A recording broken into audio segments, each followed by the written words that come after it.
الحمد لله رب العالمين والصلاة والسلام على سيد المرسلين وعلى آله وصحبه أجمعين أما بعد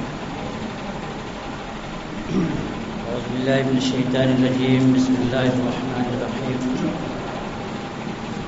إنا نحن نزلنا الذكر وإنا له لحافظون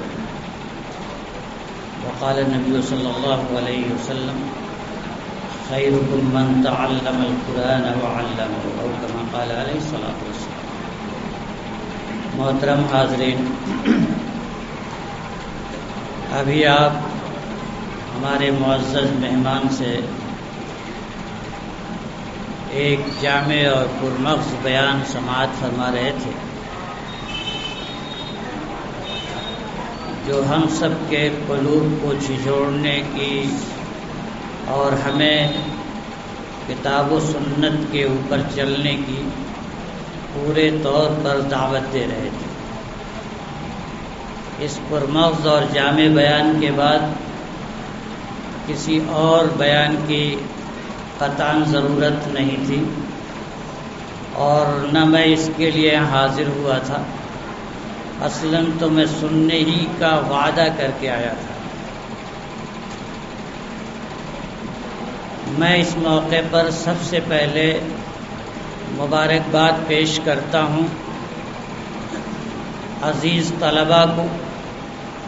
جنہوں نے کہ قرآن کریم کی عظیم دولت کو حاصل کیا، ان کے والدین کو مبارکباد پیش کرتا ہوں جنہوں نے اپنے بچوں کو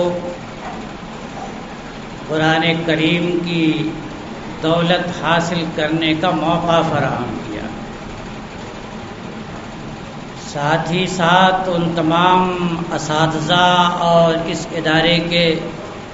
تمام ذمہ داران کو میں مبارکباد پیش کرتا ہوں کہ انہوں نے علم دین کی اشاعت کے لیے ایک ماحول فراہم کیا اور ایک ادارہ قائم کر کے اس گرد و پیش کے لوگوں کو اس بات پر آمادہ کیا کہ دین کی تعلیم سے آپ کو وابستہ ہونا چاہیے۔ یہ تو سچ ہے کہ کوئی قوم بغیر تعلیم کے ترقی نہیں کیا کرتی۔ قوموں کی ترقی کا راز تعلیم کے حصول میں مضمر ہے۔ جو بھی قومیں اس وقت سربلند ہیں وہ تعلیم کے راستے سے ہیں، اور اللہ تبارک و تعالی نے تعلیم ہمیں ابتدا ہی سے دیا۔ نبی اکرم صلی اللہ علیہ وسلم نے ارشاد فرمایا طلب العلم فریضۃ علی کل مسلم، ہر مسلمان کے اوپر علم کا حاصل کرنا فرض ہے۔ کسی مذہب نے طلب علم کو فرض نہیں قرار دیا ہے سوائے مذہب اسلام کے۔ نبی اکرم صلی اللہ علیہ وسلم کے اوپر جو سب سے پہلی وحی نازل ہوئی، جب آپ غار حرا کے اندر وقت گزارتے، حبب الیہ الخلاء، تنہائی آپ کو پسند آنے لگی، اور حضرت جبریل امین اس موقع پہ تشریف لائے اور کہا اقرا، اور آپ نے کہا ما انا بقاری، میں تو پڑھا ہوا نہیں ہوں، اقرا پڑھیے، میں تو پڑھا ہوا نہیں ہوں۔ پھر تیسری بار میں آپ نے انہیں دبوچا، اور اس طرح سے دبوچا کہ آپ پریشان ہو گئے اور گھبراہٹ کے عالم میں گھر پہنچے، اور جانے کے بعد کہا زملونی زملونی، مجھے چادر اڑا دو۔ حضرت خدیجہ جو شریک حیات تھیں اور جو نبی اکرم صلی اللہ علیہ وسلم کے شب و روز سے واقف تھیں، آپ کی زندگی کے ہر گوشے کو جانتی تھیں، ڈھارس بدھائی اور کہا کہ گھبرانے کی بات نہیں، کلا واللہ لا یخزیک اللہ ابدا، آپ کو اللہ تبارک و تعالی رسوا نہیں کر سکتا، آپ کو تنہا نہیں چھوڑ سکتا، آپ تو انک لتصل الرحم، آپ تو صلہ رحمی کرتے ہیں، وتکسب المعدوم، ناداروں کو آپ کھانا کھلاتے ہیں، وتحمل الکل، اور جو پریشان حال ہوتے ہیں ان کے بوجھ ہوتے ہیں، وتقری الضیف، مہمانوں کی مہمان نوازی کرتے ہیں، وتعین علی نوائب الحق، اور حق کے مسائل میں آپ لوگوں کی مدد کیا کرتے ہیں۔ جس کی خصوصیات یہ ہوں، جس کے شب و روز اس طرح سے گزرتے ہوں، جن کے اخلاق حسنہ ایسے ہوں، جنہوں نے اپنی زندگی کا وتیرہ یہ بنا رکھا ہو، اللہ تبارک و تعالیٰ کبھی بھی رسوا نہیں کر سکتا ایسے شخص کو۔ اور یہی وہ اخلاق تھے جس اخلاق نے کہ اس کفرستان میں جہاں کی ہر طرف ظلم ہی ظلم تھا، جہاں شر ہی شر تھا،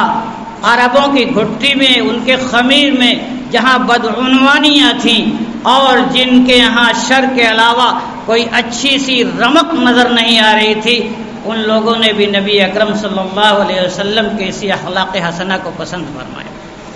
ایسے ماحول میں قرآن کریم نازل ہوا اور اقرا سے نازل ہوا۔ قرات تو ہمارے خمیر میں ہے، تعلیم تو ہماری بنیاد میں ہے، مدارس کی اشاعت اور اس کی بنیاد تو ہمارے نبی اکرم صلی اللہ علیہ وسلم نے دور اول ہی میں رکھ دی، جسے صفا کہا جاتا ہے۔ اور یہ مدارس جو دنیا کے اندر پھیلے ہوئے ہیں، یہ سب کے سب اس کی کرنیں ہیں، اس کی شاخیں ہیں، اور یہ سب جو ہم لوگ کر رہے ہیں اسی سے روشنی حاصل کر کے یہ مدارس قائم کیے جاتے ہیں، اور اس کے لیے تگ و دو کی جاتی ہے، محنتیں کی جاتی ہیں، اور ان نونہالان قوم ملت کو ان مدارس میں لا کر کے کتاب و سنت کی تعلیم سے آراستہ و پیراستہ کیا جاتا ہے۔ اس لیے آپ سب حضرات مبارکباد کے مستحق ہیں، اور میں یہ دیکھ رہا ہوں کہ یہاں کے ذمہ داران نے اس بات پر خصوصی توجہ دی کہ صرف یہ نہ کہ بچوں کو لا کر کے ہم نے ایک جماعتیں قائم کر دی اور بھیڑ جمع کر دی، بلکہ ان کی تعلیم و تربیت پہ بھی محنت کی، ان کے اخلاق و عادات پہ بھی محنت کی، اور ان کے ہر چیز کے اوپر ان کی توجہ رہی۔ اور یہی وجہ ہے کہ جو انہوں نے تشجیعی انعامات کا سلسلہ قائم کیا تو ان کو بھی دیا جو ناغہ نہیں کرتے، یہ ایک بہت ہی اہم پہلو ہوتا ہے، انہیں بھی دیا جو اول پوزیشن میں آتے ہیں، تاکہ دوسرے بچوں کے اندر بھی حوصلہ افزائی ہو ان کی، اور ان کے اندر بھی ایک جذبہ پیدا ہو۔ اور ناغہ سے جو علم کی برکت ختم ہو جاتی ہے، اور بہت سارے ایسے بچے ہوتے ہیں، اور اکثریت تو 99% ایسے ہی بچوں کی ہوتی ہے کہ کتنے تو گھر سے ڈھکیلے جاتے ہیں اور راستے میں گول کر دیتے ہیں۔ اب کتنے ایسے ہیں کہ آتے ہیں اور آنے کے بعد بھی کوئی راہ فرار اختیار کر لیتے ہیں بچوں کے بہانے۔ ان کی عقلیں ہماری عقلوں سے تیز ہوتی ہیں اپنے مسائل کے تعلق سے۔ ان بچوں کو لانا، ان کو تراشنا، ان کے ذہن و فکر کی آبیاری کرنا ایک عظیم کام ہوتا ہے۔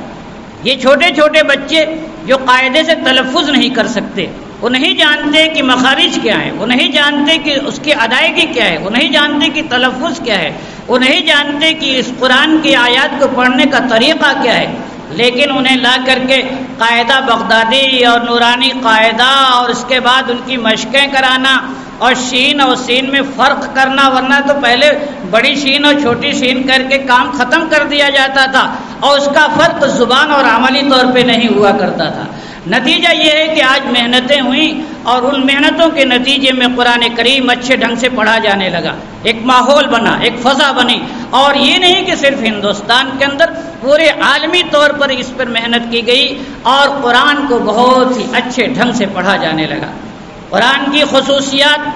اور اس کی حفاظتوں کے طریقے، ان کے فضائل اللہ تبارک و تعالیٰ نے جو ہمیں عنایت فرمائی ہے، ایک نسخہ کیمیا ہے، ایک بہت بڑی دولت ہے، لہذا آپ حضرات نے اس دولت کو حاصل کیا ہے، آپ بہت ہی عظیم دولت کے آج مالک ہوئے ہیں۔ یہ صرف ایک جشن نہیں، ایک رسمی تقریب نہیں، صرف اسی طریقے سے منعقد نہیں کر لیا گیا کہ سارے لوگوں کو بلا لیا جائے اور کچھ باتیں کہہ دی جائیں اور یہ سلسلہ ختم کر دیا جائے۔ صرف یہ نشستن اور جو ہے گفتن اور برخاستن کا مسئلہ نہیں ہے، یہ مسئلہ ہے حقیقت بیانی کا،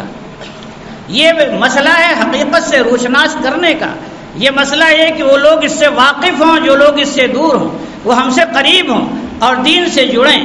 جو آج دنیا کے اندر چمک دمک ہے، واقعتاً آپ چلے جائیے کالجز میں، یونیورسٹیز میں، اور اس طریقے کی بہت سارے جو نرسریاں ہیں اس میں چلے جائیے، اس میں تعلیم ہو نہ ہو لیکن تعلیم کا شور تو بہت ہوتا ہے، شور غوغا سننے کا تو وہی نام ملتا ہے، لیکن تعلیم جس خاموشی سے ایک بوریا نشیں استاد دیتا ہے، خاموشی پہ یہاں پر بیٹھ کر کے تعلیم جو دی جاتی ہے، اور اپنے پورے فقر و فاقہ کے ساتھ، پورے کمائیگی کے ساتھ، پوری بے وضاحتی کے ساتھ، لیکن اس کے باوجود اس کا شور اتنا نہیں ہوتا۔ یہ تو سال میں ایک پروگرام کر دیا جاتا اور اس کے بھی مقاصد ہیں، اس کے بھی منافع ہیں۔ لہذا میں تو بس انہی چند باتوں پہ میں اپنی بات کو ختم کرتا ہوں کہ اللہ تبارک و تعالیٰ اسے قبول فرمائے۔ یہ جو کام، عظیم کام نوجوان فضلہ کے ذریعے ہو رہا ہے، یہ تازہ دم فضلہ ہیں، اور ظاہر ہے کہ جوانوں سے کام اللہ تبارک و تعالیٰ لیتا ہے۔ جوان فضلہ ہیں، جوان علماء ہیں، تازہ دم ہیں، ان کے رگوں میں خون ہے، حوصلے ہیں، اور جب جوان حوصلے ہوتے ہیں تو اقدامات بھی باحوصلہ ہوا کرتے ہیں۔ آپ نے بچوں کے ساتھ بچیوں کو بھی حافظہ بنا دیا، بچی کو بھی حافظہ بنا دیا۔ ہماری تاریخ موجود ہے، ہمارے ہاں جس طریقے سے بچوں کو تعلیم دی گئی ہے، بچیوں کو بھی تعلیم دی گئی ہے، جس طریقے سے ہماری اور مرد میں عالم، فاضل، محدث، مفسر اور قرہ ہوئے ہیں، اسی طریقے سے ہمارے صحابیات سے لے کر کے سلسلہ شروع ہوتا ہے اور آج تک حافظات کا سلسلہ قائم ہے۔ حضرت عائشہ حافظہ تھی، حضرت حفصہ حافظہ تھی، حضرت ام سلمہ حافظہ تھی، نہ جانے کتنے نام آتے ہیں تاریخ کی کتاب میں۔ حضرت نبی اکرم صلی اللہ علیہ وسلم سب سے پہلے حافظ تھے، اور انہیں رٹنے کی اور ہم لوگوں کی طریقے سے ہلنے کی بھی ضرورت نہیں، بلکہ اس سے منع کر دیا تھا اللہ تبارک و تعالی نے، لا تحرک بہ لسانک لتعجل بہ، آپ کو ہلانے اور زبان کو ہلانے اور حرکت دینے کی کوئی ضرورت نہیں۔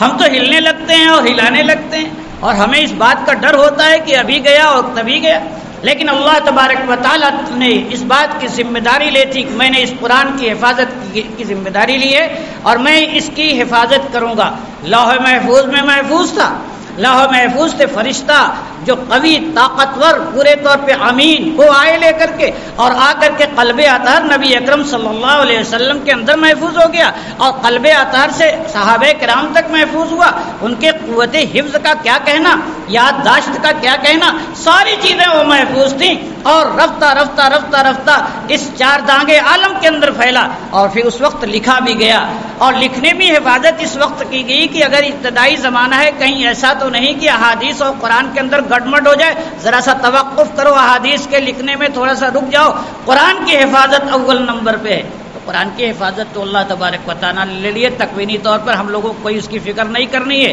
اس کا یہ فضل ہے کہ ہمارے ذریعے لے رہا ہے۔ جس طریقے سے آسمان نکلتا ہے صبح میں، سورج نکلتا ہے صبح میں، شام کو جا کر کے ڈوب جاتا ہے،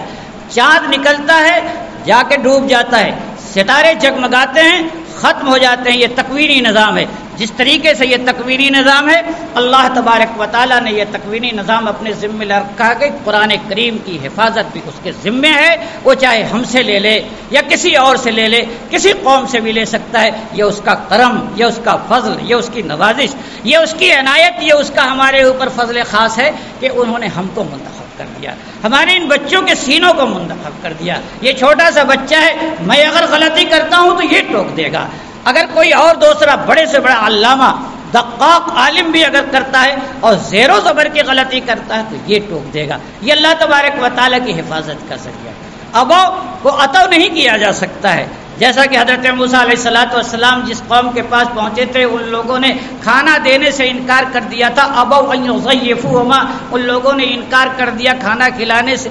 بعد کی قوموں کو ذرا سا احساس ہوا کہ ہم لوگوں کے آباء و اجداد نے تو بڑی حماقت کی ہے کہ صاحب قرآن کے اندر محفوظ ہو گیا اور قرآن کے واسطے سے پوری دنیا میں ہمیشہ رہے گا، کہ یہ بستی ایسی ہے کہ یہاں انبیاء اعظام آئے، اولو العزم پیغمبر آئے، ان کی ضیافت اور ناشتہ پانی نہیں ہوا، بلکہ انکار کر دیا گیا ان کی ضیافت سے۔ کیوں نہ ایسا کر دیا جائے، تھوڑی سی محنت کر دی جائے، پیسے خرچ کیے جائیں، کچھ علماء خرید لیے جائیں، کچھ ادھر ادھر کا خرد برد کر دیا جائے، اور باقی ایک نقطے کو اٹھا کر کے اوپر رکھ دیا جائے اور ایک نقطہ اور بڑھا دیا جائے، اور اتوا ان یضیفوہما کر دیا جائے۔ اور نقشہ بدل دیا جائے، جس کا مطلب یہ ہوا کہ یہ آپ کے جب پیغمبران حضرت موسیٰ علیہ الصلوۃ والسلام جب تشریف لائے، حضرت خضر علیہ الصلوۃ والسلام جب تشریف لائے، اتوا ایضیفوہما، بڑھ کر کے آئے اور کھانا کھلایا، ناشتہ کرایا، دسترخوان بچھایا، گویا کہ اس کی کیفیت بدلنا، لیکن نہیں، آج تک ایک حرف بھی دنیا نے کوشش کی، ابن مقفع نے کوشش کی، فلاں نے کوشش کی اور فلاں نے کوشش کی، تاریخ بھری ہوئی ہے، لیکن ایک نقطہ بھی بدل نہیں سکے۔ اور وہ چیز جتنے بھی شعراء تھے، جتنے بھی فصحاء تھے، جنہیں اپنی فصاحت پہ ناز تھا، جنہیں اپنی زباندانی پہ ناز تھا، جنہیں اپنے کو عرب کہتے تھے، ہم لوگ عجمی تھے، عجم تھے، گونگے تھے، یعنی ہماری زبان کوئی زبان نہیں، ہمارے محاورات کوئی محاورات نہیں، ہماری باتیں کوئی باتیں نہیں، ہم گویا عجمی تھی ان کی نگاہ میں، لیکن اس کے باوجود جب قرآن کریم پیش کیا گیا اور وہاں کے فصحاء، وہاں کے بلغاء، وہاں کے سارے لوگ، جو قرآن کریم نازل ہوا، قرآن کریم کے نازل ہونے کے بعد چیلنج کر دیا گیا، لاؤ ایسا کوئی پیش کر دے، جنات جمع ہو جائیں، انسان جمع ہو جائیں، سب ایک دوسرے کا تعاون کر لیں، نہیں تو ایک سورہ اور ایک آیت ہی لا کر کے پیش کر دیں، لیکن سب کے سب عاجز و درمادہ رہے اور تا قیامت انشاءاللہ عاجز۔ یہ تو قرآن کریم کا اعجاز ہے، اور ایک ایسا اعجاز ہے کہ ایسا اعجاز ہے جیسا کہ اللہ تبارک و تعالیٰ سارے نبیوں کو معجزات دیتے ہیں۔ حضرت نبی اکرم صلی اللہ علیہ وسلم کو علماء نے لکھا 1000 سے زیادہ معجزات دیے گئے، لیکن وہ سارے معجزات حصی تھے۔ قرآن کریم علمی ایک معجزہ ہے جو نبی اکرم صلی اللہ علیہ وسلم کو عنایت کیا گیا، اور یہ ایسا معجزہ جس معجز کہتے ہیں عاجز کرنے والا، جس نے عاجز کر دیا سب کو، ایسی کوئی آیت، ایسی کوئی سورہ دنیا کی کوئی طاقت پیش نہیں کر سکتی۔ تو اے عزیز طلبہ، آپ تو بڑے قابل قدر ہو، آپ کو اللہ نے منتخب فرمایا اور قرآن کی حفاظت کی ذمہ داری اللہ نے لی ہے۔ جب وہ قرآن آپ کے سینے میں محفوظ ہے تو ہم تو یقین کے ساتھ کہتے ہیں کہ آپ کی حفاظت کی ذمہ داری اللہ تبارک و تعالیٰ نے۔ اللہ تبارک و تعالیٰ آپ کو محفوظ فرمائے۔ آج جو وبائیں چل رہی ہیں اور فضائضیں چل رہی ہیں، پرفتن دور میں جو حالات ہیں، ہم سب اس کو جھوج رہے ہیں، دیکھ رہے ہیں، صورتحال سب کے سامنے ہے۔ بس اللہ تبارک و تعالیٰ سے دعا بھی فرمائیں کہ اللہ تبارک و تعالیٰ ان تمام شرور و فتن سے ہمیں محفوظ فرمائے اور ان مدارس کی حفاظت فرمائے اور ان ہمارے معابد کی اور ہمارے جتنے بھی آپ کے خانقاہیں ہیں اور جہاں جہاں جس طریقے سے دین کی سرگرمیاں ہو رہی ہیں، اخلاص سے ساتھ کام کرنے کی توفیق فرمائے۔ وآخر دعوانا